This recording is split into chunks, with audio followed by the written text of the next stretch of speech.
It's so weird that when you take the gamble on believing you know your value, God has a way of rewarding you for that. How does wrestling fall into this? I love it the way I love acting. You've wrestled 23 matches. I don't count the 23rd. So it's 22? 22, yeah. Which is crazy because you're not in the conversation of celebrity wrestlers. I know, and it's frustrating. I'm not going to pretend it doesn't bother me. Someone's going to say, this guy doesn't need to wrestle. I certainly don't need to. I'm trying to make an impact. I'm trying to get eyeballs on the product. It's not a cameo.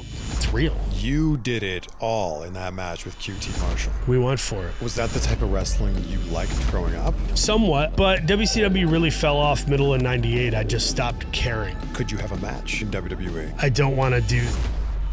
When you did Naked Gun, did you know that Cody Rhodes was already part of the project? I did not know 3 wrestlers would be in that movie. Is it true that you could possibly be playing Mick Foley in a biopic? So good to see you. Always good to see you. Always good to see you. Good job not aging. Oh. Way to go. Well, I guess. I don't know. I feel like it's going to hit me one day. Keeping up appearances. One day I'm going to wake up and I'm going to look 70, I feel like. Nah, you're going to be more of a Keanu Reeves type of aging. I think it's just going to be a slow burn of just a little bit of droopage, but the handsome face will still be there, you know? Thank you. It's good. You're looking well. Thanks. Yeah, I feel good for the most part. Wrestling doesn't make your body feel great, but yeah, no, you were just referencing that Jamie Taco sketch I did for I Think You Should Leave. Yeah.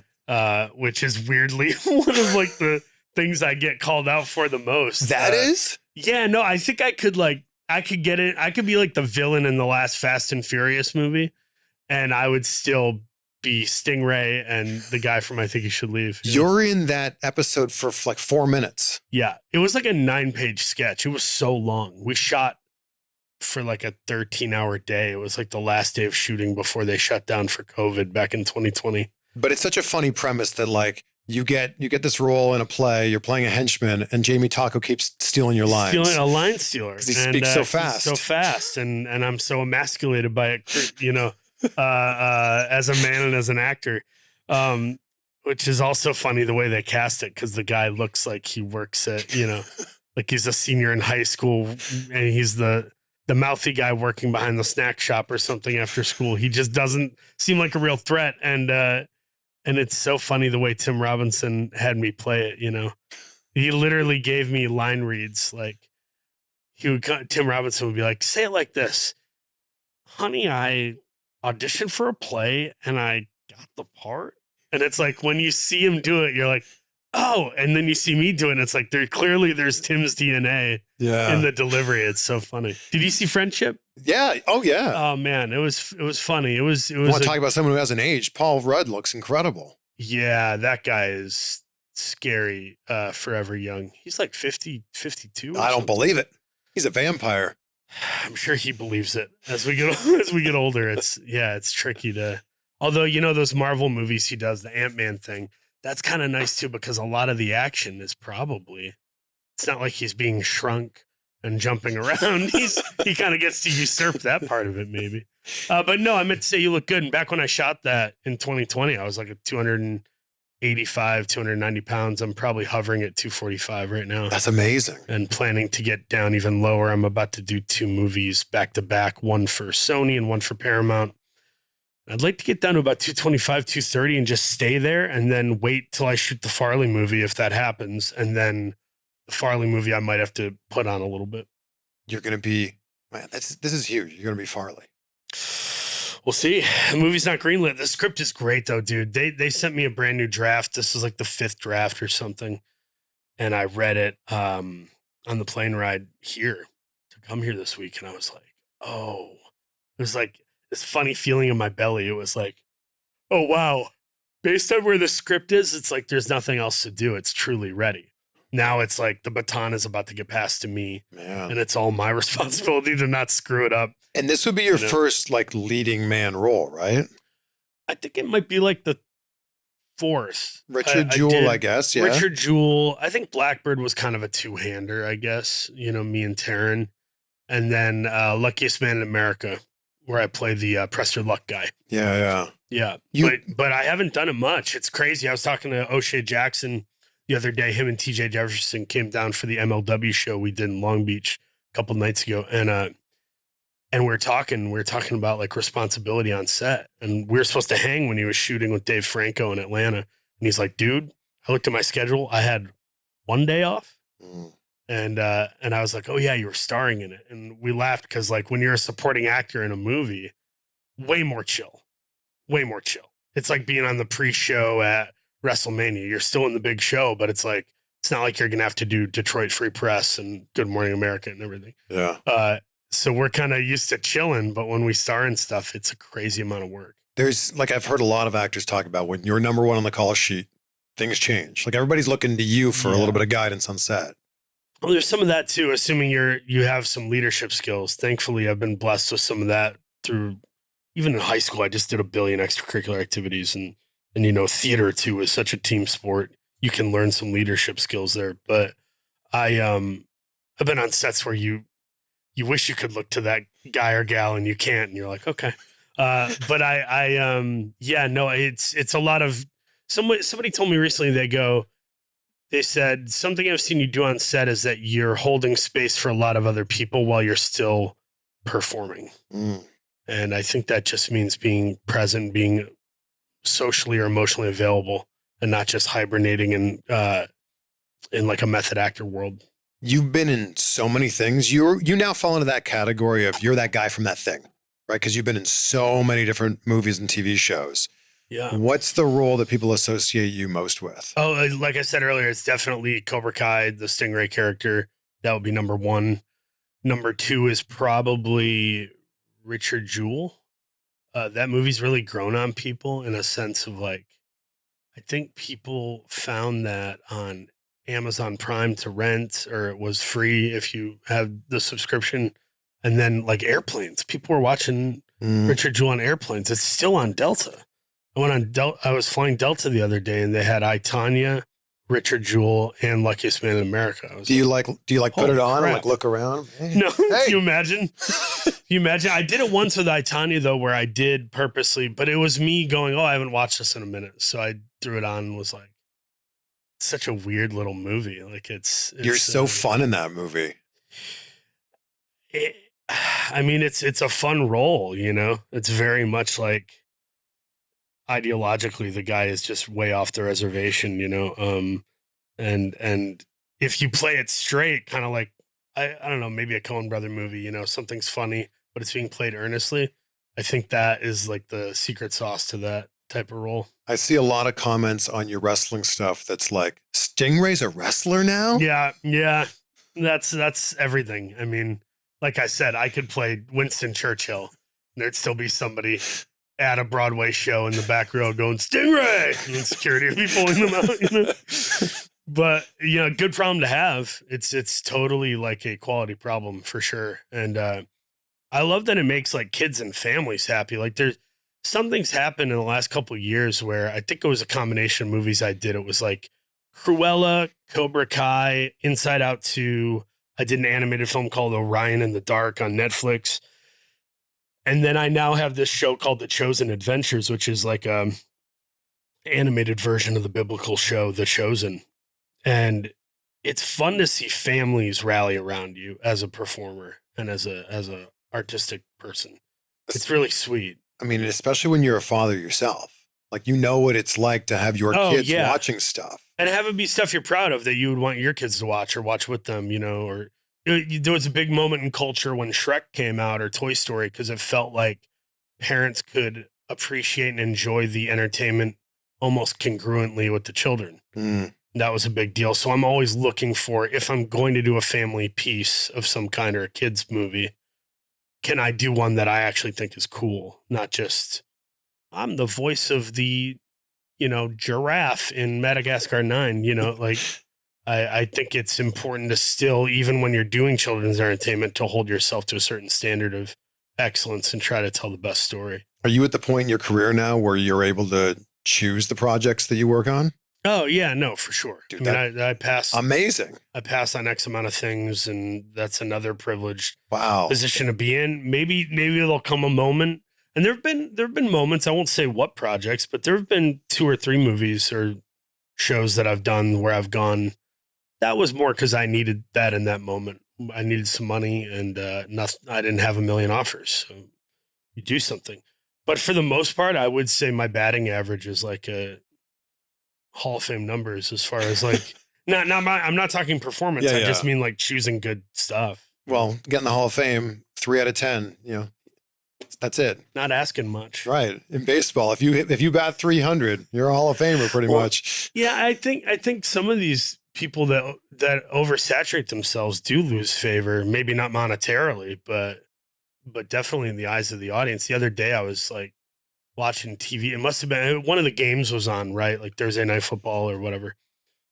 I must have seen Kevin Hart more than I saw the broadcasters. And it was just, he had like 3 commercials on at once. And I'm like, what the hell is going on? Like, how and why are you doing that much? Like, how much? He can't need the money unless he's like buying crack for 40 of his closest friends or something. I have no idea. Like, I'm pretty sure he's good financially. Like, what is it that makes a man of his talent and stature and positioning still go out and go, man, I got to do a commercial for Capital One? Maybe it comes from a point, I don't know, I'm just guessing here. Survivor's guilt? Right. Like you didn't have anything. So like, how could you say no to stuff now when like, who knows where you're going to be in a year or 2 or 10? Like if you're saying no to stuff now, what's that saying to the older version of yourself? Sure. Maybe it's a fear-based mentality. Yeah. Or you feel you owe it to somebody. I don't know. I remember there's a story I've told once or twice of like, after I did Black Klansman, Tonya was coming out. And it's like, so right as I was signing with CAA, because I had a kerfuffle where an agent became a manager and I had to like play musical chairs for a minute with my representation. But there was a time where I was given an offer for Hawaii Five-0 to do like a guest star, multiple episodes, I think. They're like, yeah, well, you know, you can do like 3 or 4 episodes. We'll pay you like $40K. You'll be in Hawaii for a month at a 5-star hotel. And we want you in the writer's room. We think you could have fun helping craft the character based on what we saw in Tonya. And I was like, yep. And they're like, you're going to work with, you know, Hurley from Lost, you know, that Jorge Garcia. And I was like, oh, dude, I love Lost. I tell the CAA and they're like, yeah, no. I'm like, but I don't want to go to Hawaii. But Hawaii. But I come from a family of pastors and teachers who made that in a year sometimes. That was their gross, not net. And they were like, you can't go from Margot Robbie and Spike Lee to Hawaii Five-0 based on where you're trying to head. And I was like, okay.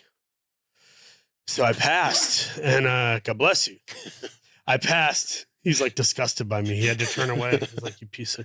I passed, and then a week later, I get an offer for Unbreakable Kimmy Schmidt. And Netflix basically, for the episode or 2 that I did, they paid me a bag of pretzels on an airplane, basically. I made 0 money, but I was on something I was really proud of, and I got to work with, you know, some brilliant comedic people, and it was like, okay, I guess I'm in the cool kids club, but there are sacrifices that then need to be made if you want to be perceived a certain way. And I think that's some of the business stuff behind the scenes that a lot of it that is people don't know is going on.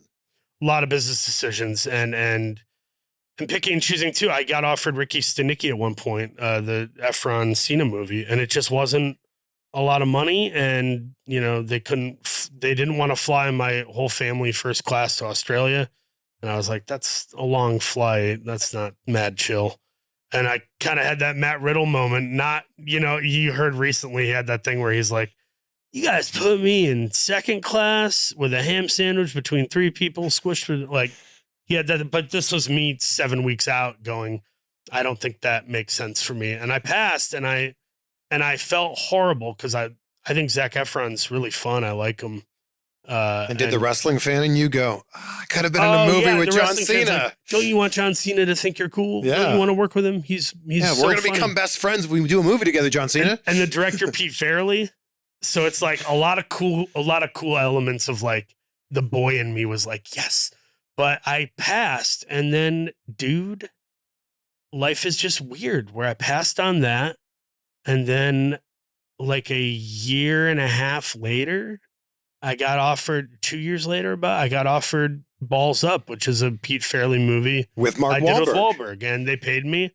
We flew to Australia. They flew my whole family first class. They took care of us. I was like, it's so weird that when you take the gamble on believing you know your value, yeah, you know, whatever someone wants to call it, I call it God, but you know, fate, God has a way of rewarding you for that, I think.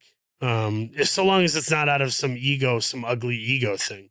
For me, it was more like I just gotta know, you gotta know what your value is. So how does wrestling fall into this? Because I imagine you're not making a lot of money, if any, with the wrestling matches you're having. Right. My pay differs based on the company too. You know, if I'm working, if I were to do something with TNA, say, and they were like, hey, come do a match with AJ Francis or a tag match, you know, you're going to be paired with the Rascals against 3 heels. I would want, you know, 10 grand for that match. Cause to me, you're also getting eyeballs and press and whatever else comes with it. And I'm going to go out of my way to make it as good as it possibly can be at the risk of hurting myself. But if Action Wrestling down in Georgia is like, hey, do you want to come fight, you know, take an L to Adam Priest or tag with your buddy Darian Bankston, I'm not going to charge them more than $300 or $400. And I still got to drive down there and drive back. And I don't know if I'm selling merch or not. And I don't know if I'm going to need, you know, I don't know if they're not going to have catering. Like, you know, there's X amount of things that you give up to just wrestle and have fun. So you're wrestling because you love it. Yeah. Like you love it. I love it the way I love acting. But I also need my reps. I need to get my reps in. And I wish I was getting those reps in training, but I don't have a ring right next door to me, and I'm still a father of 3 and acting and producing and writing. So it's tricky, but I do hope to get to a point where I can be in the ring and work a little more safely. I've never hurt anybody else in the ring. I'm proud of that, but I have hurt myself 2 or 3 times, and that sucks. You've wrestled, is it 23 matches as we sit here right now? I don't count the 23rd. You know, somewhere in there was a no contest where Damian Chambers came in and broke up a match between me and Danhausen in Iowa. I don't count that. You don't count. So it's 22? 22, I call it, yeah. So, which is crazy because I think a lot of people watching this, maybe they've seen 1 or 2 of your matches, but you're not in the conversation of celebrity wrestlers right now. I know, and it's frustrating. I'm not going to like pretend it doesn't bother me a little bit. Yeah. Really? Yeah, I'm working really hard, and I'm, you know, not every match is a banger, for goodness sake. I've had some smelly ass matches. There's probably 6 or 7 of those 22 that I would like to hide somewhere and never show anyone. But there's probably 4, 5, even 6 that I'm very proud of, that I'm like, you should watch me enjoy Janela at Defy. You should watch me and Steve Macklin at Revolver. You know, you should watch this promo I cut in MLW. So what's the idea behind you even getting into wrestling? You're a Golden Globe winning actor, primetime Emmy Award winning actor. From the outside looking in, someone's going to say, this guy doesn't need to wrestle. I certainly don't need to. It was a dream I had since I was a kid. And I always thought that would look more like, you know, Snooki at WrestleMania. I'll come do a celebrity tag match where I'm only asked to do 4 moves the entire time. You know, I grew up in that era that you did, where Dennis Rodman did a leapfrog over somebody while they ran the ropes, and he hit a clothesline and did an elbow drop, and it was enough, and we were all grateful and thought it was cool. Yep. It wasn't not cool, but I care too much about wrestling and have way too much pride that I want to go off ladders, go through tables, go through thumbtacks, get piled driven by Adam Priest in Vegas. Those are things that have happened. And I'm proud of that. And I hold myself to a standard, not that I'm ever going to be as good as a Kyle O'Reilly or something. I'm not an idiot. I'm not Kyle Fletcher, but I'm also more than ready to say when my run is done, whether that's in 2 years or 10, I guarantee if someone is looking at statistics on paper and they're being logistical and realistic, there is no way in hell they're going to say that Bad Bunny and Stephen Amell, Logan Paul. There's one Logan Paul I won't touch because he's putting in the work. But I think as far as Pat McAfee, Bad Bunny, and say Stephen Amell, like, I'm going to blow past them if I haven't already for some people. And that doesn't mean I have something against them. It just means like this is competition. I'm playing for keeps. I'm trying to make an impact. I'm trying to get eyeballs on the product. It's not a cameo where I just kind of pop in and pop out and make a bag of money. It's real. Did it start out as a cameo? Did this start out as I want to just do one match? No, I always wanted more than one match, and I hadn't even planned to wrestle right away. I was going to wait till I lost more weight, and then Sami Callihan was like, "Do you want to come do a show for Revolver at the Ukrainian Center in Glendale?" And that kind of kickstarted it. And when you're in the ring, for those that don't know, like the adrenaline you get, mind you, I wasn't an athlete growing up. I was doing theater and, starting bands and stuff. I wasn't playing high school football. I had never had an adrenaline rush like that. And I was like, this is addictive. I'm not addicted to the pops. I get pops every day. That's I probably take it for granted.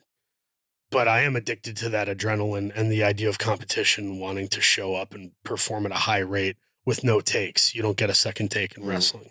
Acting, you can do 20 takes. They're like, you're brilliant. You're like, yeah, you didn't see the other 19. Wrestling, it's like, you just got to do it.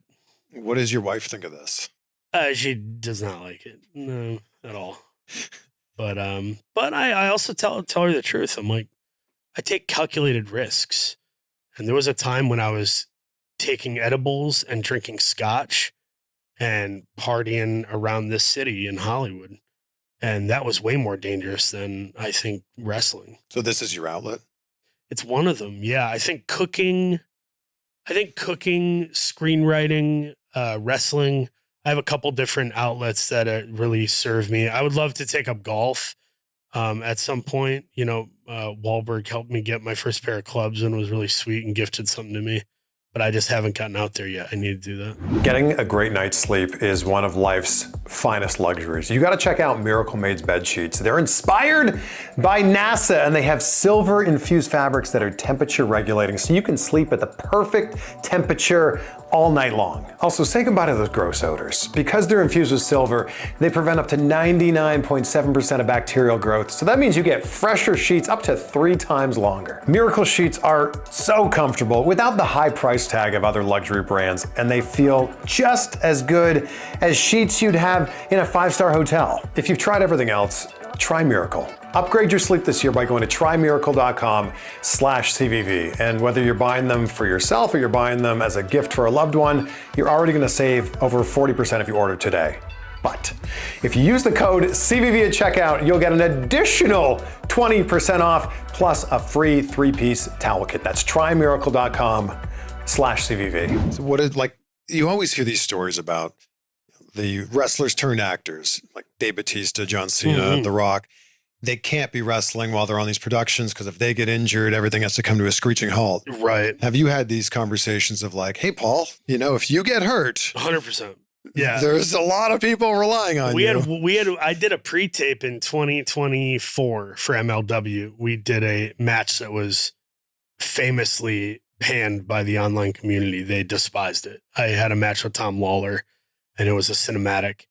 And rewatching it, it's like, there were a couple of things I would do differently. I would shave off 3 or 4 minutes, and I would also make it more 60 or 70% him. I would change the ratio a little bit on who takes what. But that match we had already shot, and I was doing whatever I was doing that summer. It must have been the Wahlberg movie because I was in Australia, and they're like, is Paul fighting a match tonight?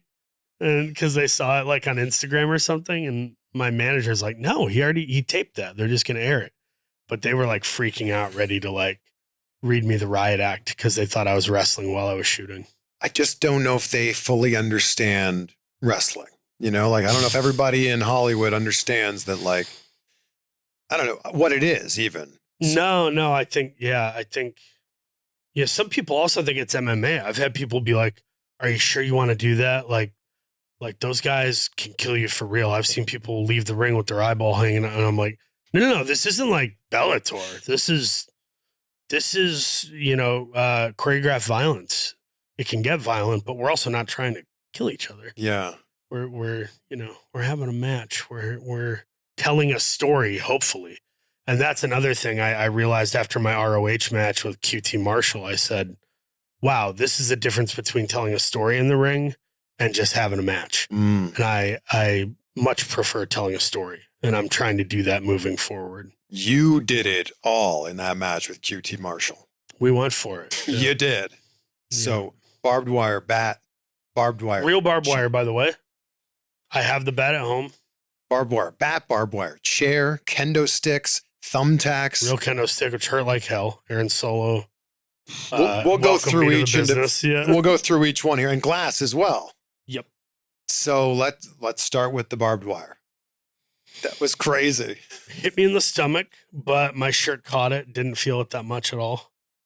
And then rolled on my back, felt that a little bit, had some cuts on my back, and then was trying to roll it into my face. And I was like, he didn't stay long. He knew better than to keep it on there long. But there'll be people watching this going, I know he said real barbed wire, but we know it's not real barbed wire, right? No, it is, because when the prop guy hands it to me backstage, I grabbed it like it was a toy and I cut my hand immediately. I was bleeding immediately. I'm not even kidding. It was scary. Not scary because I knew QT is so good. I knew we would go somewhere with it, but he's a safe worker still, even in a dangerous match. And then the table setup, I had planned to. There's a moment where he slides a chair at me and I ducked it, and then he throws one and I ducked it. That I was almost worried about more than anything. That could have really hurt if that chair hits your temple. That's bad news, Brown. Bad news, Allen. Sorry. But the table, I was going to do an air raid crash, and I felt him slipping, and I didn't think I could grip him to get him underneath, in that kind of headlock position when you do an air raid crash. So I just kept him on my shoulders and did the Finley roll through the table, which we never practiced it. I've never done it before. It was an absolute audible in the moment, me thinking that was somehow safer than doing the air raid crash. Oh my gosh. That wasn't the plan? Nobody knows, but I had the boys texting me. I had Brody King and people hitting me up going, love that Finley roll. And I'm like, I'm glad it turned out okay because I've never done that before. Because if you don't fully rotate, you're spiking yourself on your head with another human attached to your shoulders. Well, there's that. And then there was also the thing of if he doesn't go flat and I somehow biff the turning, he might land on his neck. But I just felt the center of his weight on the middle of my back. And I'm like, okay, so long as I do a somersault, I can get hurt from this, hopefully. Oh my gosh. And we were both fine. Obviously we're fine. How about the thumbtacks? Oh man. First off, that kendo stick hurt like hell. Kendo sticks the only way to fake a kendo stick is for a guy to hit you very lightly. And nobody does that because they know it's not going to be, you can't sell that. Because the great thing about the kendo stick is the sound. Yes. At least on the back or the head. So if you just hit someone lightly, there's no sound and it doesn't look good. So you need the sound. Yep. So that hurt a lot. The thumbtacks, I didn't even feel. The thumbtacks were my idea. QT is like, they're all like, are you sure you want to do this? I'm like, yeah, I'm going to be doing this in the match. Just wait. And, but when I poured out the thumbtacks, I didn't pour them out in the middle of the ring, which I should have because that's the softest, bounciest part of the ring. Not thinking 15 minutes into a match, you're blown up. I poured them near the turnbuckle, which is arguably the hardest part of the mat, pretty equivalent to the apron that everybody's like, that's the hardest part of the mat. The turnbuckle is too. And so when I took that power bomb, well, for one, you can see me pulling up my shirt. Yeah. Because I was hoping he was going to pull up my shirt like a hockey fight, to expose the back. And then we could see the tacks, see the blood. That was the plan. He didn't for whatever reason. And so I'm literally trying to pull up my shirt as I'm in the power bomb position. It looks so goofy and stupid. And he power bombs me and the wind got knocked out of me. I couldn't breathe. I couldn't talk. So him and the ref were like, let's close this up. And then he didn't want to get thumbtacks in his hands or body. So you see him roll me up with my legs, but it was weak so I could kick out easily. And then I was trying to set something up in the corner. And of course he hits me in the ball bag and got me with the diamond cutter, which was more offensive because I'm dear friends with Diamond Dallas Page, and But not just a I diamond ate a cutter. diamond cutter. Not just a diamond cutter. Yeah. A diamond cutter onto a table with glass on it. Yep. You can see QT's back. The glass sliced his back up. That's real. No blood packets there. We after the match, we were both really like, we were both freaking exhausted. Like, he's in great shape, but I saw him be tired. He was exhausted too. But again, someone from the outside looking in is going to go, man, what a talented actor Paul Walter Hauser is. He's a Golden Globe winner. He's an Emmy winner. Why does he want to do a match like that? It's fun. It's really fun. I had a hyper violent match with Joey Janela in Seattle this year, and I took a pile driver onto chairs. I delivered a butterfly suplex off the top rope on it. We both landed on chairs. He DDT'd me into the floor, and it hurt like hell. For whatever reason, it wasn't the fakest DDT in the world. I think he thought because there was a mat on the outside, he could do it harder, but that mat squished like a pillow, and I felt the ground. I did a somersault senton off the stage onto him, onto chairs. Like, we went for it, man. And I think once a year I would like to do that. But what I'm learning is I have to work a different style if I'm going to maintain it. You know, I'm barely a part-timer. A lot of these guys and gals, the Mike Baileys of the world, they're wrestling 2-3 times a week. So if I'm going to keep doing this at a level that I want to, I have to get in better shape. I have to change my style a little bit and then reserve those crazy matches for once a year. Was that the type of wrestling you liked growing up? Somewhat. I was really more into guys like Dean Malenko, to be honest. I loved Lance Storm, Dean Malenko, a guy like Chris Kanyon, who had an innovative offense. He was so ahead of his time. Chris Kanyon was doing some like almost PWG style stuff. Big WCW guy? Very much so. Yeah. But WCW really fell off middle of 98. I just stopped caring. I just was like, clearly the creative's getting bad. We're beating Goldberg for no reason. You're not making Sting a priority. You're just putting him in Wolfpack. Now you're bringing in, Brian Knobbs and Vampiro, and I just don't care. One of the saving graces of that period, though, was that first hour. The Lucha, like the cruiserweight hour. Oh, man. Come on. I mean, Psychosis, Kidman, Super Kalo, Blitzkrieg, 3 count. 3 count were great. 3 count was so good. Legitimately good. Yes. Talk about PWG. Those guys were just like first year wrestling students, the way they acted. They would just do something and be like, hope this turns out. 8 o'clock to 9 o'clock before Raw started. Yeah. Like, the cruiserweight hour was unbelievable on Nitro. The second half was always fraught with like an undesirable mixed tag match with managers, like a promo that goes on for like 9 minutes. And then the main event was like 2 big names, but they phone it in. And it's like Kevin Nash and the Giant. And of course, it's just a bunch of NWO members beat up the Giant. It's a schmaz. It's a DQ, whatever. Like, it's really sad. If you watch early WCW, which I do, I go on YouTube and I constantly am just like, typing in names like Dustin Rhodes, Ricky Steamboat, Ric Flair, Sting, Vader, Cactus Jack. Early WCW matches are unbelievable. Mm. They are so fun. And the guys are killing themselves at the time for what they were doing. But people got lazy. Like this whole thing of like the NWO, the School of Cool, all those guys stopped trying. Really, though. Mm. Are you telling me that Kevin Nash in 1999 had a good match ever? Did he ever have a good match after 96? When the NWO got 46 members or whatever it did, like things got way too watered down. That's a pivot, though. I'm talking about like people's efforts. Did Scott Hall or Kevin Nash ever have a good match after 1996? In WCW? Anywhere. Oh, wow. I guess not.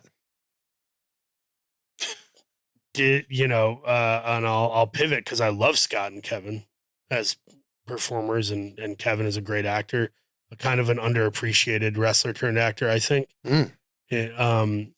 I'll do you another one. What about a guy like Bill Goldberg? Did he ever have a good WCW match after, say, 98? I'd say after the streak ended, there were not a lot of great matches. Ric Flair, you don't remember a good match of the Steiner brothers? Scott and Rick didn't have a good match after 97. It's funny, the common denominator here as we approach 97, right. 1997. Right. The common denominator as we get towards the end of WCW is the wrestling just wasn't that solid. But people don't talk about that. They blame creative. Yeah. But if the wrestling was on par with what WWE was doing, it might have survived. But WWE's wrestling had to get better. And there's so many different moving parts, right? Like WWE wouldn't become what it was if it wasn't for the NWO and if it wasn't for the screw job and Mr. McMahon becoming a character. Right. Which, had that not happened, who knows? Yeah. Right. Really. I think, Malcolm Gladwell talks about tipping points. Yeah. I love that book. And he's brilliant. It's funny, I didn't know about the Tipping Point book, and I just started reading Revenge of the Tipping Point, which is a sequel book. Yeah. I felt like an idiot, but anyway, same idea, different volume. But sure. But, I do think lethargy became a tipping point for WCW. What do you mean? And not putting on good matches, not caring about, like, if they're in Biloxi or Tupelo, which was like typical WCW territory for traveling for Thunder, Nitro, Saturday night, whatever they're doing. Those guys weren't showing up going, man, we got to put on a great match for Biloxi. They weren't. Yeah. And there's that quote, right? That's not okay. In my opinion, as an artist, I think that's fucked up.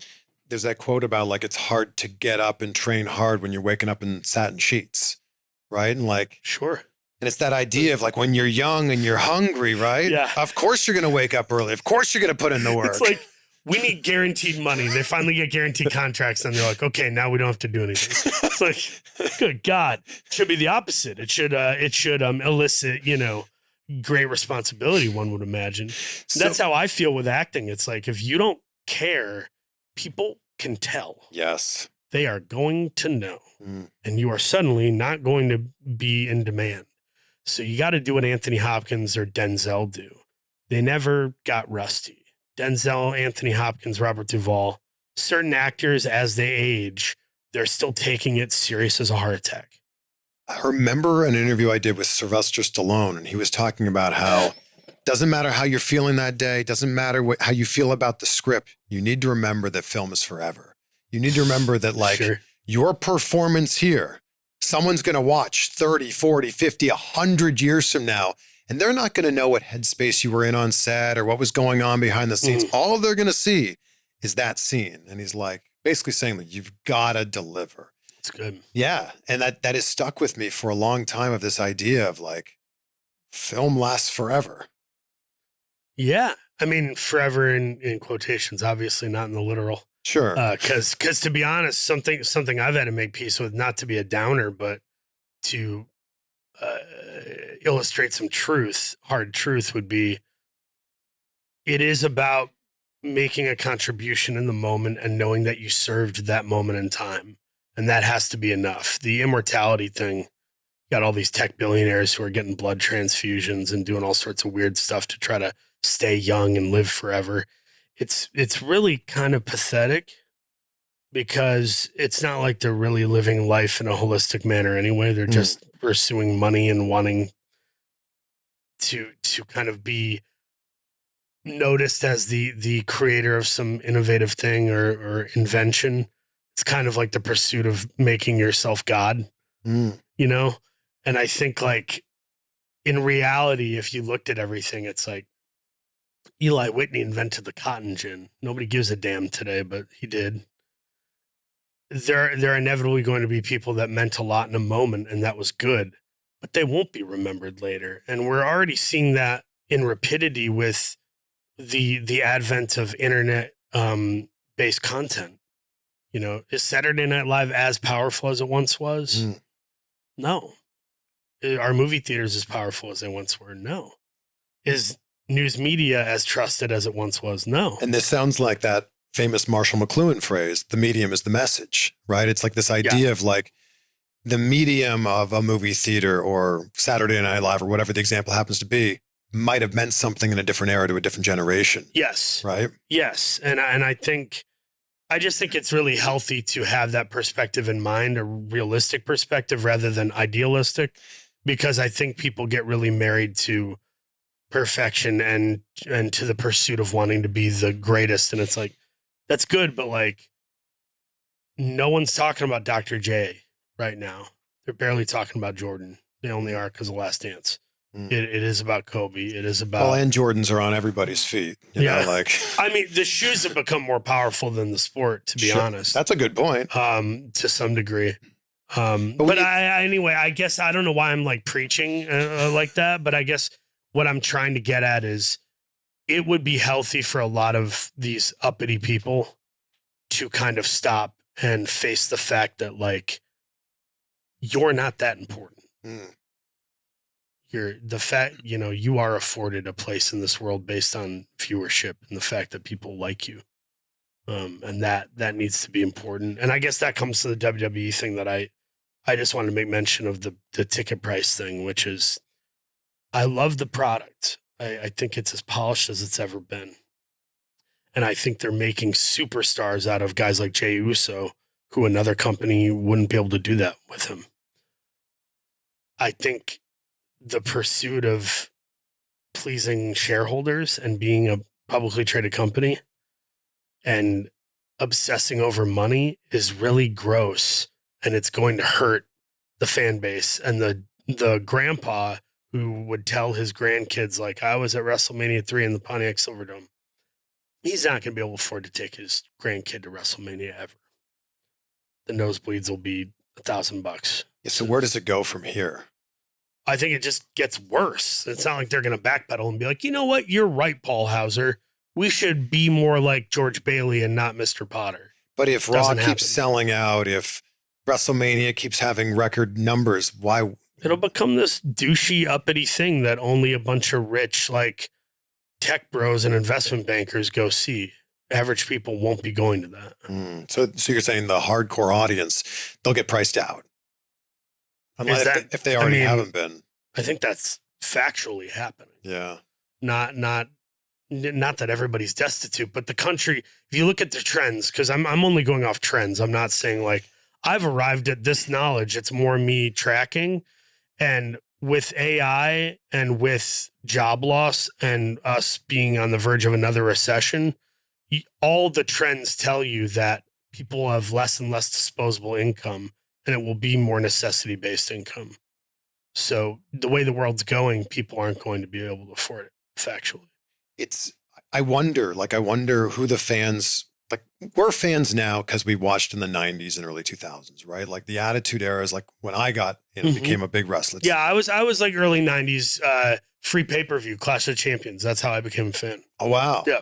So like, I think about like, are there going to be people that are our age in 25 years going, man, it was WrestleMania 40 is a big inflection point, I think, for a lot of people. WrestleMania 38, I feel like, is a big inflection point too. Like Cody comes back, the world feels like it's back open again, you know, full attendance at WrestleMania instead of the year before with half attendance. Are there going to be people 20, 30 years from now that go, if it wasn't for WrestleMania 38, 39, 40, I wouldn't be a fan now?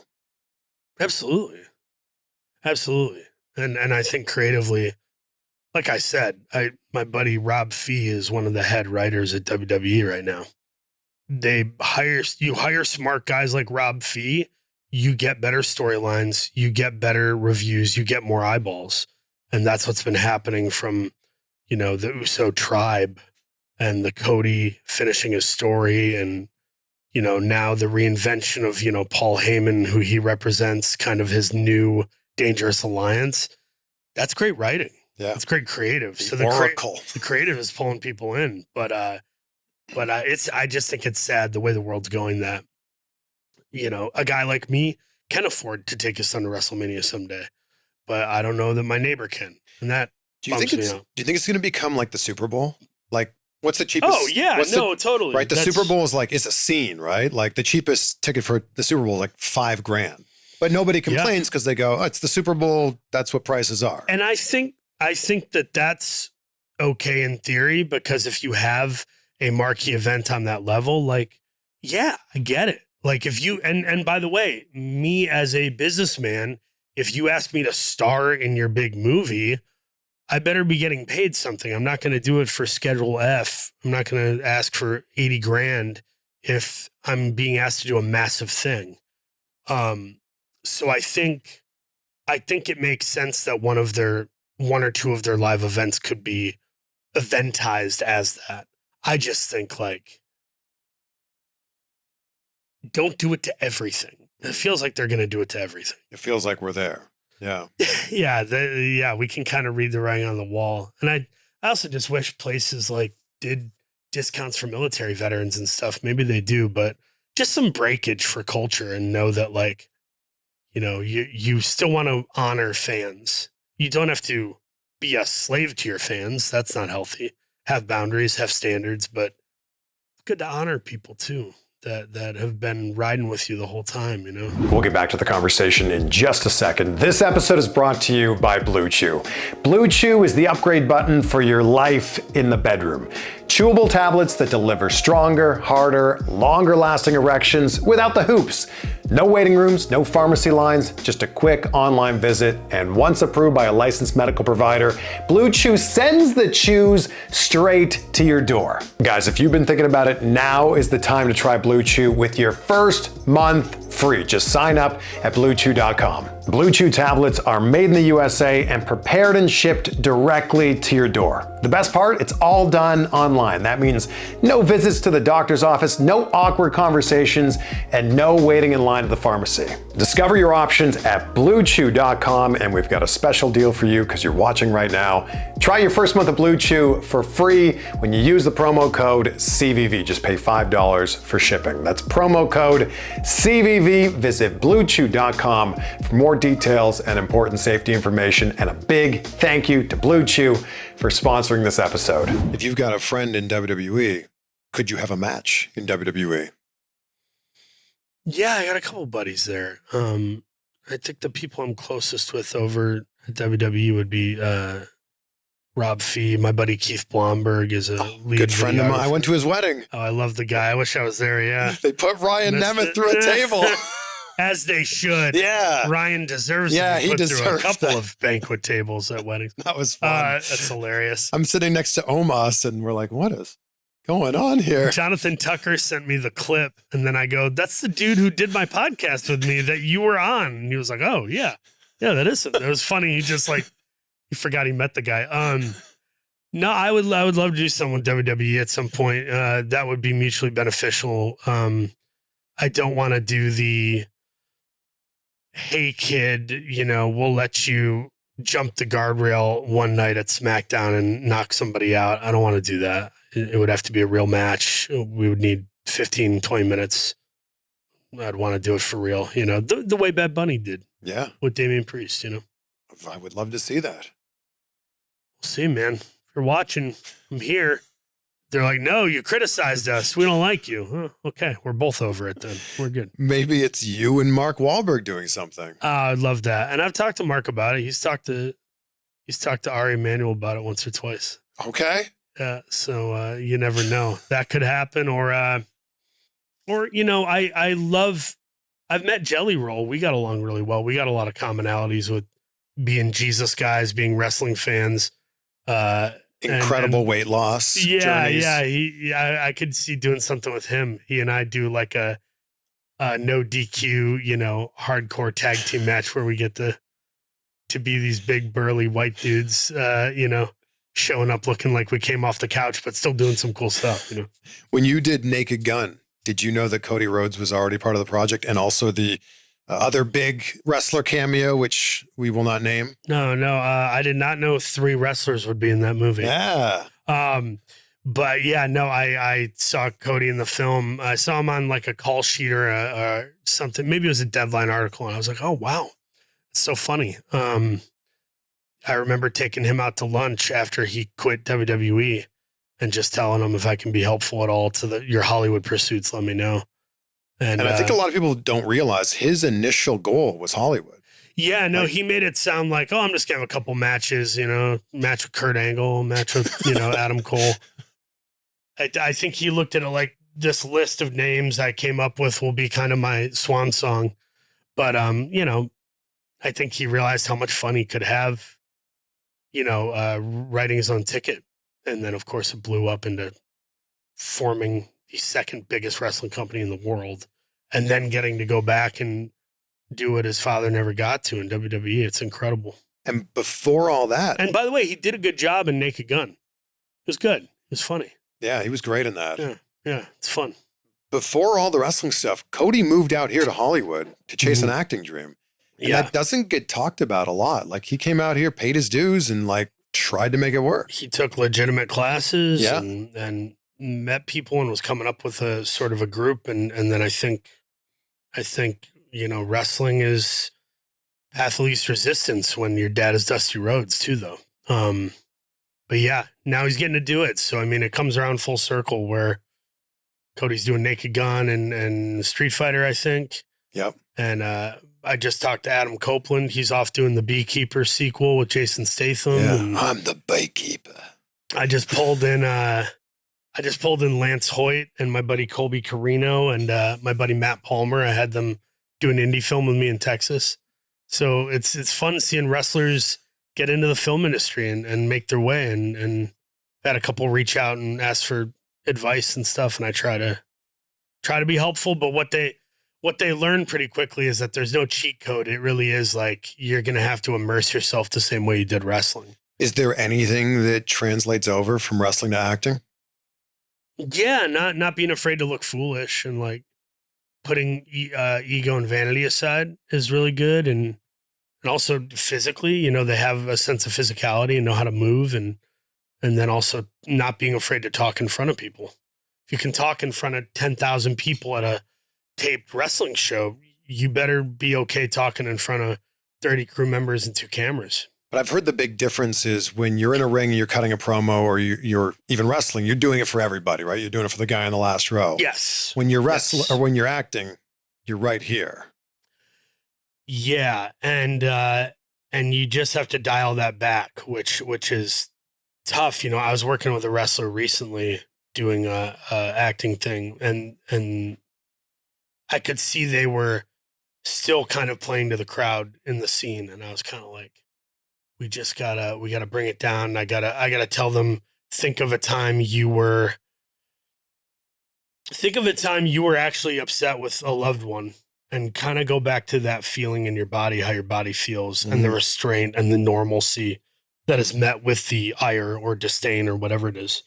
And I think that helps. Just a lot of people, myself included, we need calibration. It's not that they can't act. It's that we just need a little direction. And I've been doing that with MLW, producing segments backstage, directing segments, co-writing segments. And the biggest thing I'm trying to impart onto that roster that I'm working with is like, hey, let's try to find a way to personalize this. Let's bring as much purpose to it as possible. Even if the storyline is kind of thin, make something up. Say something that feels impactful that almost adds more purpose. In acting, there's so often like there's the why, right? Like why is my character doing this? Yeah. Do you bring that when you're talking to wrestlers about promos and matches too? Big time. And I'm preaching it to myself because a lot of times I'm just like, good guy versus bad guy, go. And it's like, no, that's not.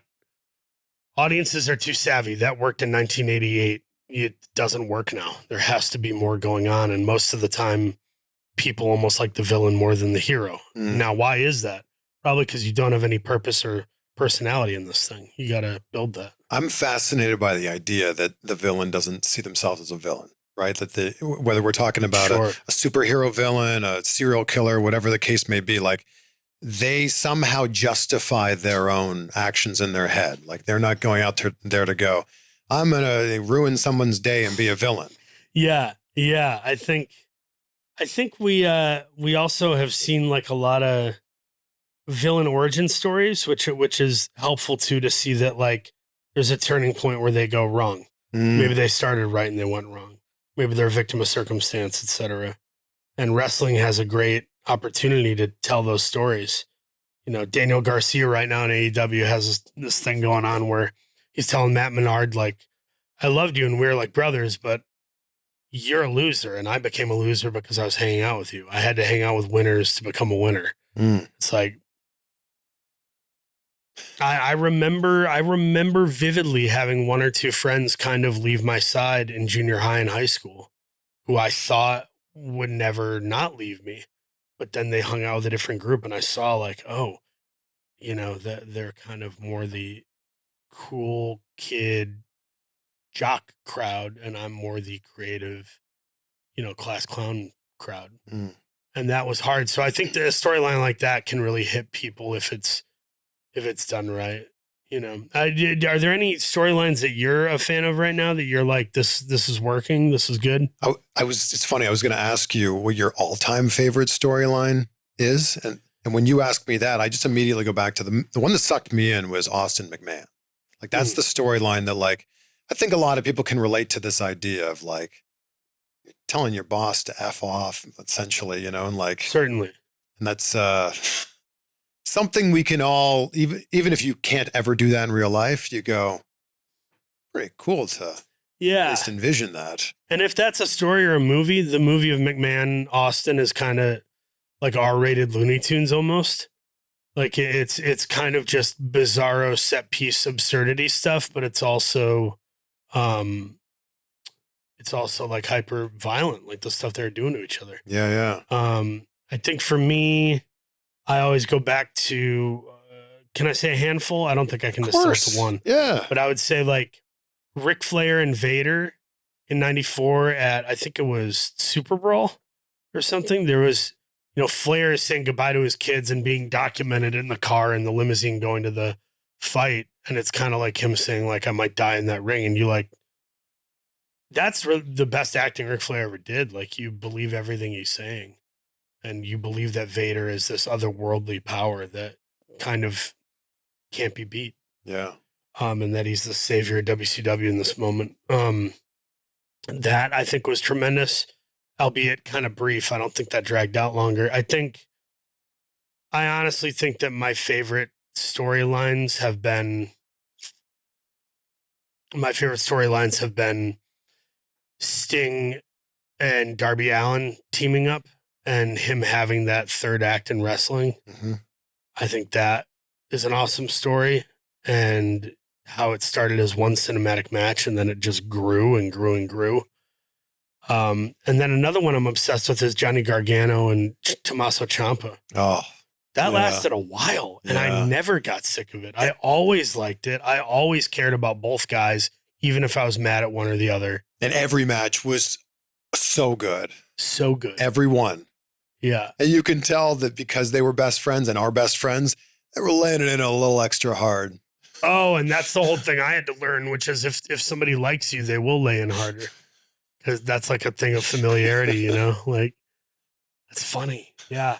No, Ciampa Gargano. I think they're two of the best doing it. I sometimes guys get lost, There's a couple guys. Do you care if I have some people join the conversation? I know that feels weird.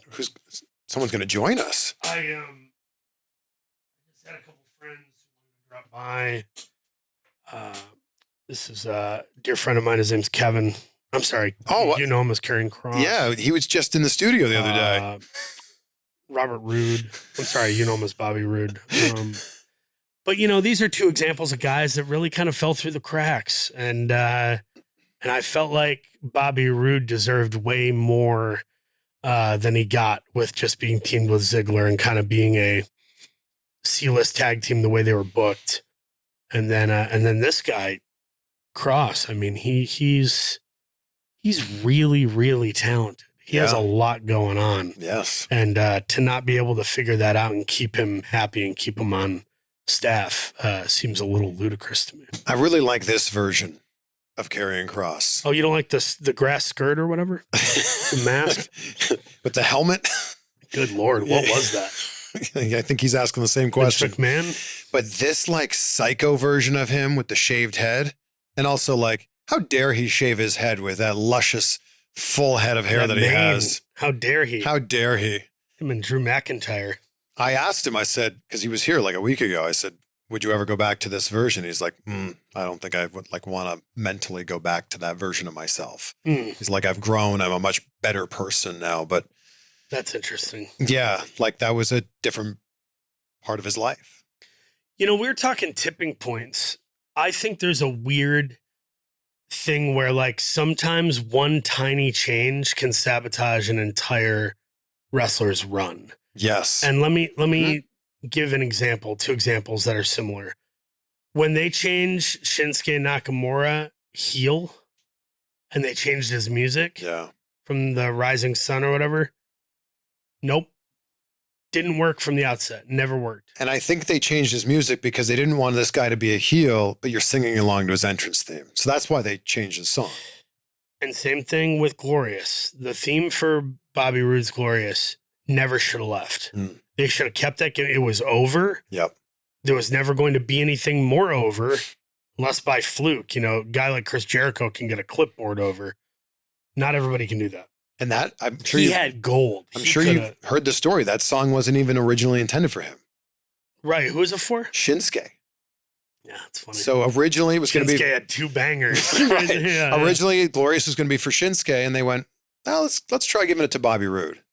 That NXT run of NXT 2015 to 2018 is maybe my favorite wrestling company run of all time, and I'm talking including Attitude Era. Wow. Because the talent there is psychotic. They were over because they're in that tiny little arena. Yeah. And the takeovers felt gargantuan. You cared. Yeah. Every fight had a big fight feel. You never see that now. Takeovers then were so special. They were nuts. Yeah. And the thing that's unfortunate specifically about Bobby Roode was his work in Impact was amazing. And there's a lot of WWE fans that never saw him as the WWE or the Impact World Champion. They didn't see how great his run was there. Beer Money fighting Kurt Angle and AJ Styles and Sting, like some of the biggest names in our industry. And then part of one of the greatest tag teams in TNA history, Beer Money. I love Beer Money. Right. Fantastic. Him and James Storm are both. Yeah. There was a time, it's funny, I fell out of wrestling for a while, for a number of years, probably 2006 to 2011, around that time. But I got back in because of, in 2011, I started watching Impact. I started watching ROH when I was living in Michigan for a little while. And Beer Money, Generation Me, Motor City Machine Guns, their tag matches were just, no one was as good as them. Yeah.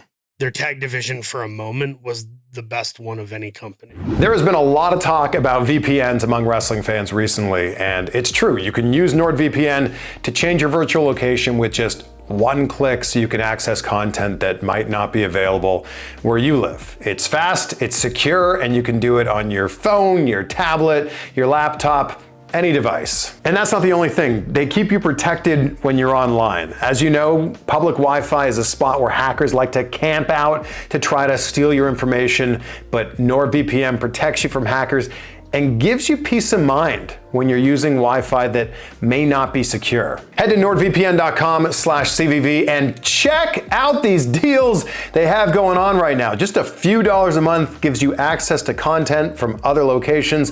Plus, it keeps you protected when you're surfing the old worldwide internets. Plus, Nord has a 30-day money-back guarantee, so you've got that if you decide that this isn't for you for whatever reason. Head to nordvpn.com/CVV. This is a limited time deal, so take advantage of this while this is happening right now. nordvpn.com/CVV. What was your first wrestling show you ever went to live? I went to a house show for WCW in '96. It was probably like the first half of '96. It was before. Might have even been 95. It was before the Outsiders, the NWO invasion. But the main event of the house show was a triangle match, as they called it, between Savage, Sting, and the Giant. Oh my gosh. Yeah. I remember you telling Ariel Helwani that if we look very closely at a Nitro in 1997, we can see you in the audience. Well, that and closely because they do a zoom in on me when the Disco Inferno's coming out. You're singing his theme. I'm singing Disco Fever in a Sting t-shirt. And Shivani says, "There's a little disco fan." And, you know, the crazy thing about that is then 30 years later, I'm wrestling for ROH at the ECW arena. And the first person I see backstage when I'm coming back to talk to the medic is Tony Schiavone. He sits down with me and does an off-the-cuff interview and gives me a hug. It was nuts. Man. Nuts. Could you imagine going back and talking to that version of yourself in 1997?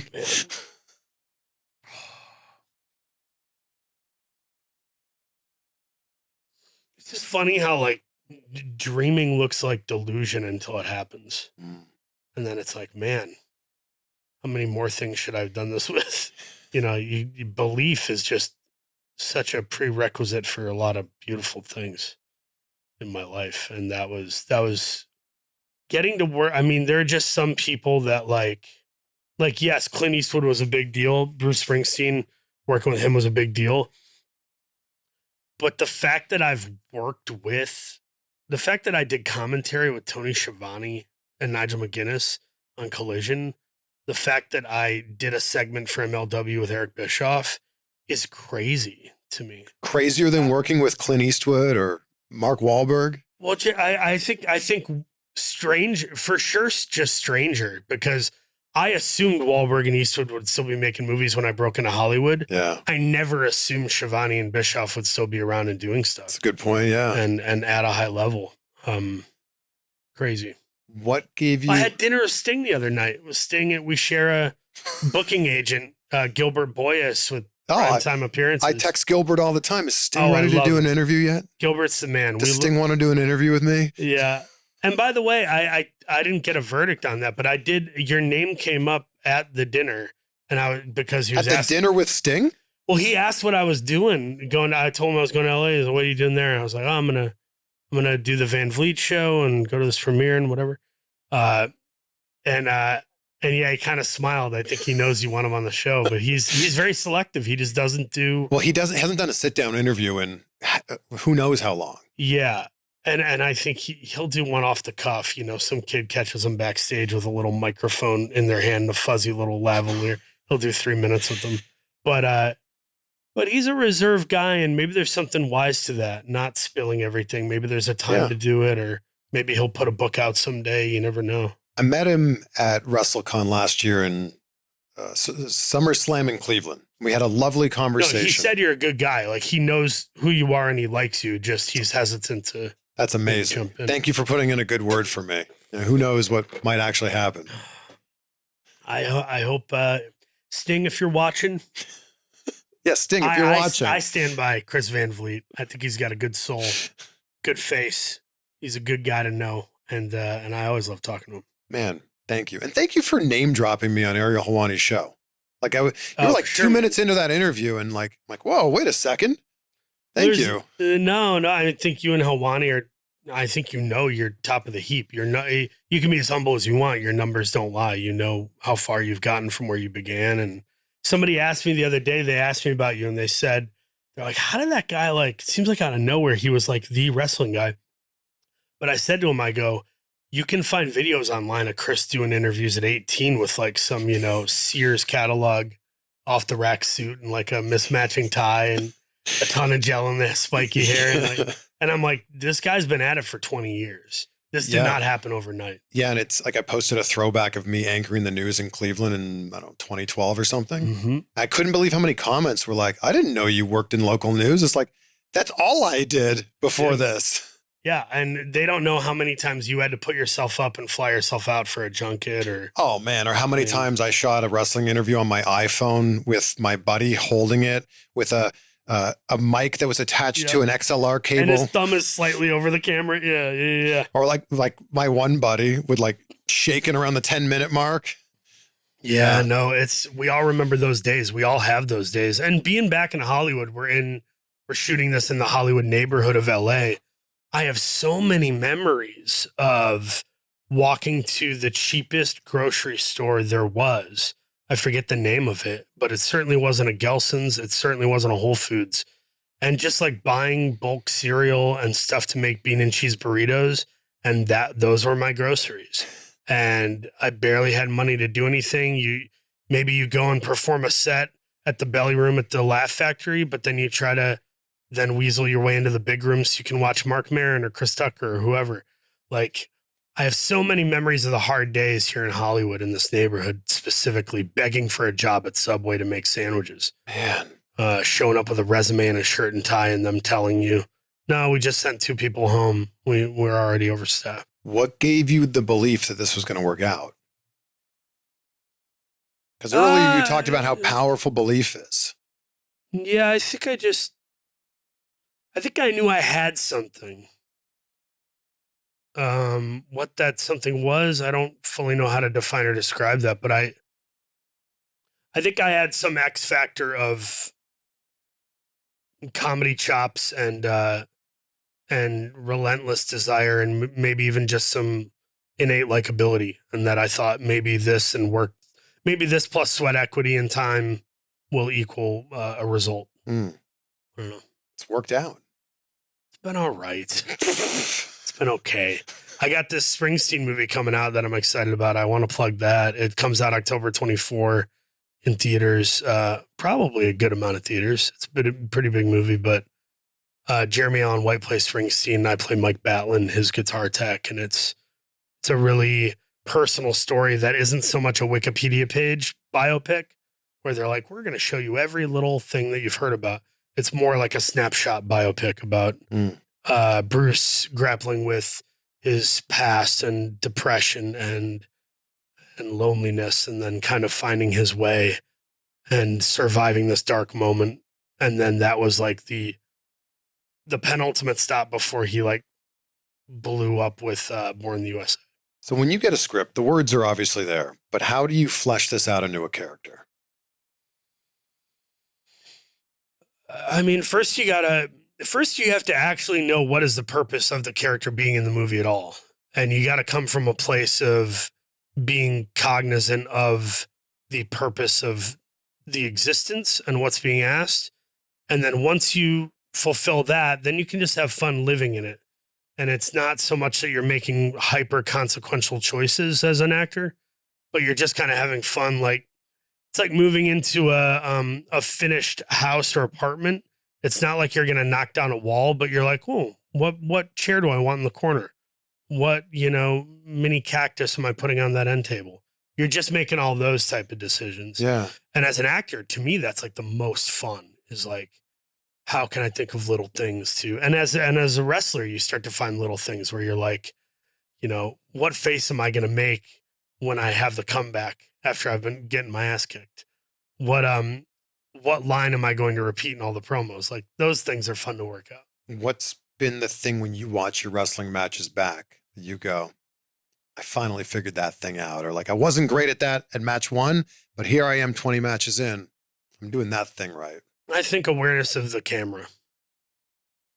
I think feeling the lens on you and knowing that you're having to, it's not just that you're blown up and you're trying to stay in it. It's that, how are you telling the story with your face still?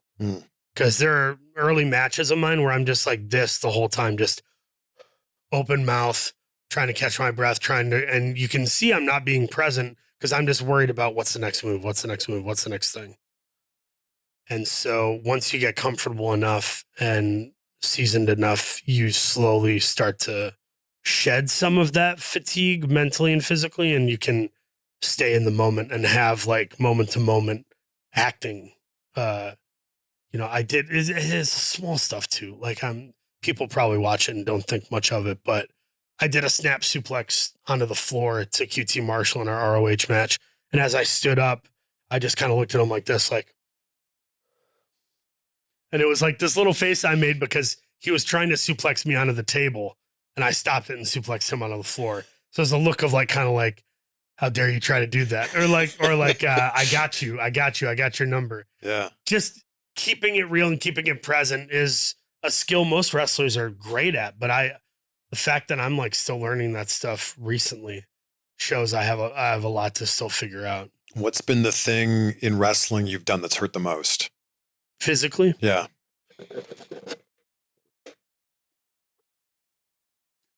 The elbow drop I delivered on a BRG at Battle Riot for MLW. Off the ladder? Yep, that hurt. And by the way, it wouldn't have hurt that much. There was a padding outside next to the ring. We weren't on the padding. Had we just moved it slightly and I landed on the padding, would have been fine. I hit the elbow perfectly in the middle, but then my right butt cheek and my hip slammed into concrete 7-8 feet off the ground. hard to recover from that and fake that. That sucks. And also I didn't want to put too much of my body on him to like crush him. I was like, just hit the elbow. You'll fall. Maybe you'll twist your ankle or something, but you'll be fine. In the moment, you're not thinking totally. You're just like, I believe I'm going to be okay. That's a big belief thing too. I believe these guys are going to catch me if I do a senton off the apron, The other thing is, of course, the power bomb from QT Marshall. Maven, who I'm a big fan of his YouTube page. And I loved your interview with him recently. Oh, thank you. Maven. He's the best. Yeah, I like him a lot. I want to see him make some form of a comeback in a company and be an active member of a company. I would like to see that. But Maven said that of all the moves he took in his video where he takes all the finishes, he said the powerbomb still hurt the most. And I was like, you're telling me, man, I took one powerbomb and I felt like I was out of commission. So, yeah, falling on a concrete and getting a hematoma in my ass cheek and being powerbombed in the corner turnbuckle area, that was the worst. You think about your kids when you're doing this? Like you think about like, what if I get hurt and like I break my leg? Because we're talking about earlier not being able to finish a movie or something. But what about like, man, it's fun to play with my kids right now. What if I wouldn't be able to do that because I broke my arm or my leg or something like that? Yeah, that would suck. Thankfully, that hasn't happened. And that's when I talk to my wife and my agents and manager, I talk about wrestling as a calculated risk because you are taking a risk, but you also are trying not to get hurt. And by the way, I also do my own stunts and 90% of my own stunts in my movies. So it's also like, what's the craziest stunt you've done? I mean, I was on a harness and dropped like 25 feet down. That's felt pretty crazy. That felt kind of crazy. What movie was that? That was for the Wahlberg movie, Balls Up. There's a moment where I won't give it away. And then also just like fight coordinating stuff. I mean, the thing about fight choreography is some of it is really easy, but what's difficult is doing the whole choreography 10, 20 times. You get tired out, you get blown up. And that can be dangerous just because you make one wrong move or you mess up some of the blocking. And sometimes if you're 8 inches off, it's like you might break your arm. So that's upset. And they try to give me stunt people, but I can't. It's fun. I want to do it. And it also looks better on screen. Also, like, that's pretty badass that you're doing it. Everyone talks about Tom Cruise does his own stunts. Paul Walter Hauser does his own stunts. We do different kinds of stunts. His are like he's playing chicken with God. Like, I dare you to kill me. Come at me. I still can't believe he's climbing on the Burj Khalifa in Mission Impossible. Was that 5? It was wild. It's just insane. I mean, yeah. And anything can go wrong. Owen Hart, man. Right. Can have a million things go right, but if one thing goes wrong, it's doomsday. I don't want to end on that note. I was going to ask you, I wanted to ask you the following. We've talked about Rushmore before. Yeah. I'm sure we'll do this again in a couple of years. I would hope. I'd love to have you back. We've talked about Rushmore. Let me ask you, who is your Mount Rushmore of what you think is the future of wrestling based on who you see working now? Say like the median age being between like 22 and 32. Any company? Who is yeah. Okay. Wow. You're asking me the questions now. I'll try to answer it too. Okay. I think I don't want to answer too soon because if I start answering, you'll just be like, oh yeah, he's one of mine. So I'll give you my 4 and then you can give me yours. And if the answers overlap, great. Yeah. Dominic Mysterio. Like that guy is so talented and the way he's leaning into this heel gimmick that's actually getting cheered. And like the way that he was getting early comparisons to the Eddie Guerrero stuff because of the ladder match, the custody ladder match years ago. Yeah. Then he grows out the mullet, grows the mustache. And he's doing some of this. Yeah. Sure. Like he jokes about it, but he is a 20-year veteran. And you can see just the little nuance and the little things that he does. Dominic Mysterio, future champion for sure. Yeah. MJF. Who's better on the mic? at even like early promos, like even a year or two into the business, his promos were so good. Yeah, he didn't just get good. He's been good. And every promo, like he's doing some promos recently, which are very intense. And like, it's a different side of Max that we haven't seen. And I think the thing that gets lost with Max is because he's so good on the mic, it maybe overshadows how great he is in the ring. He is such a good wrestler. And I think that when you're so good on the mic, people just go, he can be an okay wrestler. Oh, no, he's not an okay wrestler. No. He's an excellent wrestler. And he's doing basically PWG Ric Flair. Wow, that's a great one. Honestly. Yeah. Because he does these high spots and crazy things, and he's wildly athletic, but he's also still doing old school selling. Yeah. And playing into some of the comedy wrestling, too. Braun Breaker. And I think that when you talk about someone who's going to be a future world champion, I think it's a question of who becomes world champ first. Is it Dom or is it Braun? They're both so talented. Yeah. I think the future will be built around those two guys and some others, but like those two guys will be part of the main event picture for many years to come. Interesting. And the intensity that he has, also the comedy, like he brings so many, he brings a lot. I love the little yeah, like it's so funny. Yeah, that's great. Explosive speed. A lot of wrestlers have done spears before, but nobody's spears look like Braun Breaker's. Not like that. The one he delivered down the rampway to Carlito. That's. I mean, I don't know that I've ever seen a spear that cool. And he just bounced off. It looked like a car. Yeah, it did. It looked like a car wreck. It was a person. He just bounced off of him, and you went, "Oh, okay." It's nuts. Whoa. Yeah. And then Rhea Ripley. And like she's already been to the top of the mountain. She's already had incredible WrestleMania matches. My favorite match so far this year is that triple threat that she had at WrestleMania this year. Oh, yeah. That was Bianca wonderful. and Io Sky. Amazing. And I just think that she's a 10 out of 10 in every category. She ticks every single box. So I think that when we talk about the future being built around a young person in the future, I think the women's division is going to be built around Rhea Ripley for many years to come. So there's my answer. 4. Yeah, no, I think she could be the Brock or Cena of the women's division in the future. And she's also the nicest person you could ever meet. I haven't met her, but I'm a huge fan of her work. And her, is it her husband, Buddy? Yeah. He's a wonderful wrestler too. I think he's gotten a little lost in the shuffle because there's such a big roster over at AEW, but man alive, that guy. I remember Buddy Matthews had a match with Mustafa Ali, and it was where they did off the apron. I think they did a Spanish fly through the announce table. They literally leapt together frontwards, backwards in a Spanish fly. Yeah. What had to be about 8 feet and landed it. I mean, crazy stuff. Crazy. So that's my 4. Yeah, love those guys. What do you think? So you named 2 that I knew for sure were gonna be in there, which was Dom and MJF. I was gonna say them for sure, and I was going to say Kyle Fletcher and Braun Breaker are the other 2. Sure, but I now have a little hesitance and pause because I'm like Rhea Ripley, man. But who do I eliminate from that group based on whatever? I don't know, man. Rhea Ripley deserves to be up there. I guess I would have Rhea Ripley replace. You know what?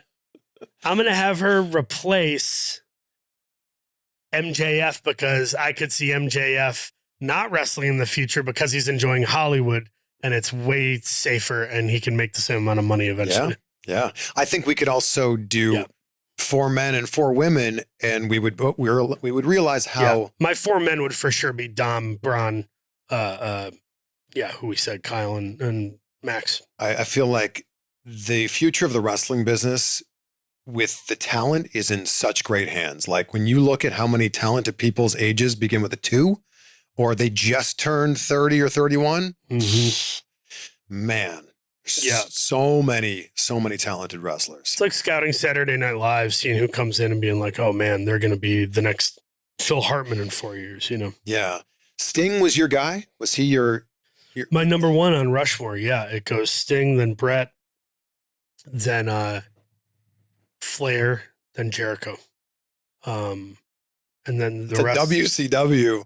It's a little WCW heavy. Yeah. Although I don't think Brett gets really any respect for his work in WCW. I think people kind of... It wasn't his fault. Definitely. Man alive. Yeah. That Starrcade idiocy. Oh, man. I can't believe... How do you botch Starrcade 97? I'm with Conrad Thompson on that one. My buddy Conrad, I agree with him. Like, the whole thing of like, well, he didn't come up. He wasn't in the best shape. He didn't seem very tan. And it's like... So basically, Hogan was being a doofus. Hogan was being a dick. That's the answer. Well, I can't say that because I'm Eric Bischoff and he's Hulk Hogan. But no, yeah, those are my 4. And then my other 6 in my top 10 are probably Arn Anderson, Kurt Angle, Mick Foley, Dustin Rhodes, Randy Orton, and Arn Anderson, Mick Foley, Dustin Rhodes, Kurt Angle, Randy Orton. That last one's tough, man. I don't know who that last one is. It might be Rey Mysterio or Kenny Omega. Love it. Is it true that you could possibly be playing Mick Foley in a biopic? Yeah. I won't get into details, but yeah, I've been approached about it and we're talking to the producers right now and we've been in discussion for a while. I also got approached to play 2 other people in the wrestling world in the last couple of months alone. So I'm just kind of like waiting it out to see what rises to the top. Yeah. Because, movie making is so weird. It's like, it might seem like a sure thing and it goes away. And then sometimes something just pops up out of nowhere. A Mick Foley movie would be incredible. The way we're talking about it, I want to do a Mick Foley limited series, do like a 4 to 6 episode thing and be able to tell the story a little more fully and not just be like, ooh, remember the time he fell off the cage? It's like, yeah. The guy's done so much more than that. He deserves more respect than that too. And well, there's so much meat on the bone, right? Because it's not just the stuff he did in WWF. Yeah. It's the stuff in Japan. It's the stuff as Cactus Jack. It's the stuff with Terry Funk, Dude Love. There's so many different things. There's a lot. And there's also a story of someone who is trying to get over and they're like, what do I have to do to get over with you people? And, trying to make the bosses like you, which didn't really happen until 97. And even then the boss didn't fully understand him, but he saw that he was getting over. Yeah. And Mick was taking ownership on the character and saying, well, this is what I'm doing. And lo and behold, Hall of Famer, one of the greatest of all time. I wonder what Mick's career would look like if they hadn't decided to start Hell in a Cell on top of the cell, right? Like, I just wonder. I wonder if Hell in a Cell had just been a traditional match inside the cell, like they're locked in. I wonder what his career looks like. I think he's so talented, he would find a way to get over and become memorable, but that match catapulted him. Well, here's the other thing. What if he never gets up and climbs the cage with a tooth in his nostril? And gets slammed through. You want to talk a tipping point? I think everyone would have just been happy he was still alive after the first one. But the second one was where they were like, we knew you cared about us, the audience. We didn't know you loved us. My favorite part is when he's tearing himself away from Terry Funk and the referees. He's still looking forward. Yes. It's amazing. Yeah. That's great acting, though. And that is what I meant earlier when I said I had a tiny moment during the QT match where I was still in it, making a face at him. That was the best I've ever seen it when Foley is like, I'm literally usurping how much pain my body is in to stay in character and make a face and stare at Taker while I'm fighting off those guys. I mean, that's brilliant acting, though. That's not wrestling. Yeah. That's acting. So there's moments where I see wrestlers rise to the occasion and they give a chillingly good performance and your hair stands up on your arms and I saw it with Sami Zayn and Kevin Owens in their match at Battleground. I think it was 2015 or 2016. There is a brilliant moment where Kevin Owens is given one of those exploder type suplexes by Sami. And then Kevin just gets up from it, no sells it, and goes after him again. He hits it again, and then Sami takes a moment to like close his eyes and then open them, goes and hits the haluva kick, holds him up like I love you type moment, like holding his body as it's like sinking in his arms, but then sets him back up, does the haluva kick a second time to send it.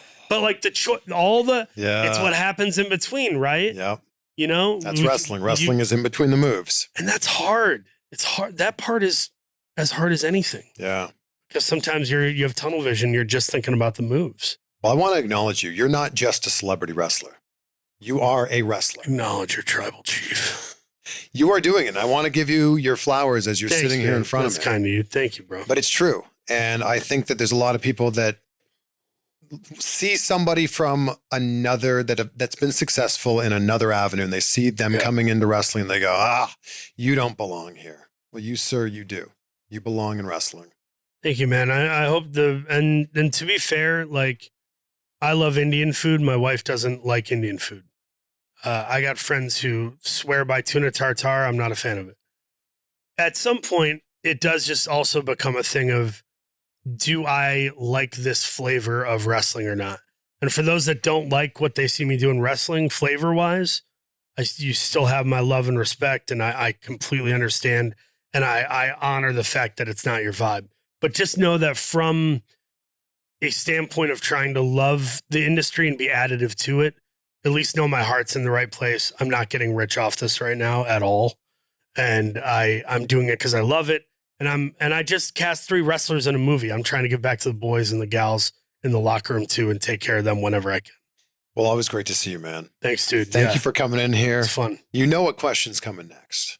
You know what my final question is. Yes, of course. Your finishing move is gratitude. Yeah. Yeah, we're in the gratitude era. Yes. Yeah. Oh, wow. Oh my God. Better than what was it when Pac was Neville and they were like, we're in the altitude era. I'm like, keep trying to get that over. You absolute morons. What are 3 things, PWH, you're grateful for right now? I'm grateful that I just had breakfast at a place down the street called the Butcher, the Baker, the Cappuccino Maker on Sunset. What a name! Yeah, great. Yeah, it's a lot to type into the navigation, but I had brunch with my buddy Alex Meyer, who is he's a medical doctor who lives in St. Louis, and we grew up together, and all we did back in the day was watch comedy and wrestling, and really fun to catch up with him. I hadn't seen him in 4 years or something, and I think he gets a kick out of the fact that I didn't change. I'm still doing all the same stuff. I played the same joke on him, but with JBL and Jeff Hardy. Oh, did you bring them as well? Oh, no, they stayed back. I had to switch it up. Creative has nothing for them. My brunch date would be one of the 3. My number 2 would be that dinner I got to have with Sting a couple weeks ago in Houston. That was one of those things where it's like getting to be in his orbit as a peripheral buddy of his. Nothing in Hollywood will ever be cooler than that. Yeah. Period. End of story. If I was texting with Brad Pitt or Denzel, it wouldn't be cooler than having dinner with Sting and talking about faith and family and wrestling.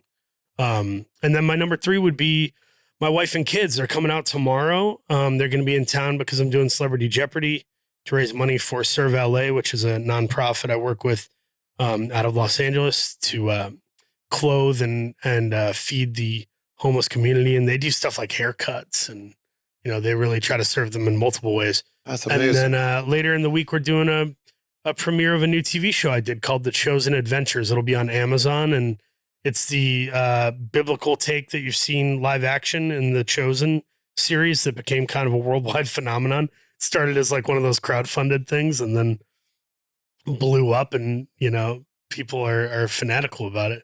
So I'm doing the animated version of that. I play a sheep, a fat sheep. I do the voice of. So I'm grateful I get to have my family here to celebrate these fun, crazy, silly things I get to do. Amazing. And as you know, you're a father. I have 2. And yeah, I have 3 under the age of 5 right now. So you're in it. We have 2 under 2. Oh, yeah. 2 under 2? Yeah.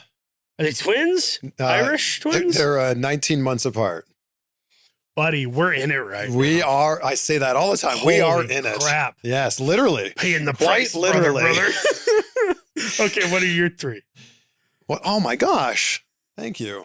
Wow, no one ever turns it around. Oh, I just assumed we were. Oh, I love doing this. Me and my roommate, Vinny Chibber, this actor buddy of mine, we lived together for like 4 or 5 years, and we would do highs and lows and weekly goals every Sunday night before we started the week. Man, I love super healthy. I love that so much. I also love the idea of doing it on a Sunday, Mhm. looking back at the week that was. Yeah. What went right? What went wrong? What could I improve on? And then you look ahead to the week of like, oh man, I can show up to this a little bit differently now that I'm aware of it. You're emotionally venting while also then pivoting to being like strategically analytical. I love that. Yeah.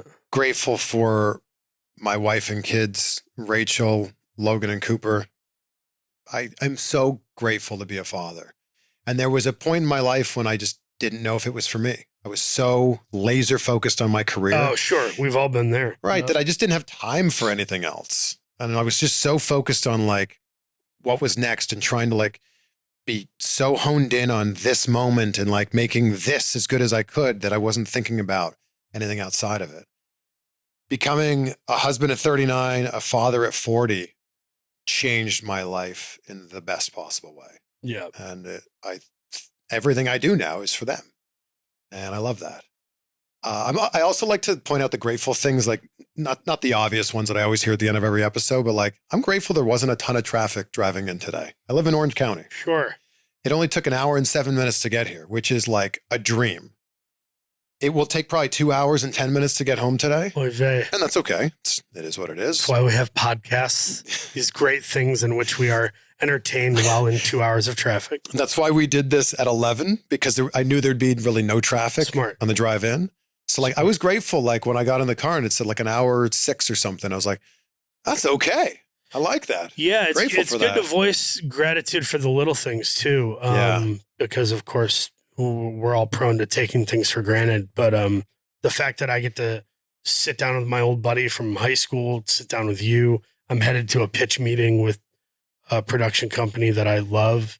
And then tonight I'm going to the Frankenstein premiere, with my buddy Sebastian Stan and Julian Sergi. Amazing. I like love that. A big friend day for me. I can see all my buddies. And I'm grateful that I get to do this. Like I started in radio in 2004. I started in TV on my 22nd birthday in 2005 in a local news station in Peterborough, Ontario, Canada. I just love the idea of telling stories. That was my whole thing that I was drawn to with broadcasting. And I love that in a different medium now, I get to do that as well. I get to sit here and listen to people's amazing stories. And how lucky am I? But you also, and I'm just get to end it, I just want to pay a genuine compliment, but maybe it'll illuminate something for you. Remember though, that you are a collaborator in their stories. The questions you ask, the different elements of bringing up something controversial or fun or something they've never been asked, or mentioning gratitude and maybe they haven't thought of gratitude.